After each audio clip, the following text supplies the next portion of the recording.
dore ikintu gikomeye Satani ahora ashaka kukwiba buri munsi. Ese uzi ikintu gikomeye kurusha byose Satani ahora ashaka kukwiba? Si amafaranga yawe, si akazi kawe, ndetse si n'inshuti zawe, ahubwo ni umubano wawe n'Imana. Satani azi neza ko iyo umubano wawe n'Imana wangiritse, byose mu buzima bwawe bihungabana. Nicyo gituma ahora akugenda runono, akugusha, akaguha ibyishimo by'akanya gato kugira ngo wibagirwe gusenga, gusoma ijambo ry'Imana no kubaho ubuzima bunezeza Imana. Ashobora kukwereka ibyishimo by'akanya gato kugira ngo wibagirwe gusenga. Ashobora kuguha ibyo gukora byinshi kugira ngo wibagirwe gusoma Bibiliya. Ashobora kuguha umunezero n'ibyishimo byo mu isi kugira ngo wibagirwe ibyishimo nyakuri biva ku Mana. Yohana igice cya 10:10 aravuga ngo umujura ntazanwa n'ikindi keretse kwiba no kwica no kurimbura, ariko jyeweho nazanywe no kugira ngo zibone ubugingo ndetse zibone bwinshi. Petero wa mbere igice cya 5:9 haravuga ngo murwanye mushikamye kandi mufite kwizera gukomeye, muzi yuko bene data bari mu isi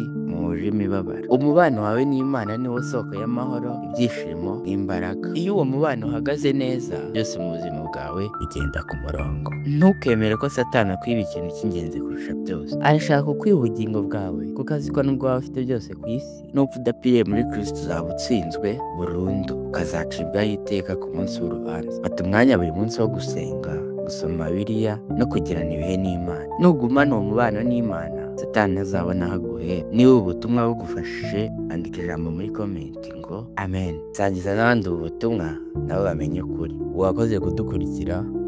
Ni Kigali Worship.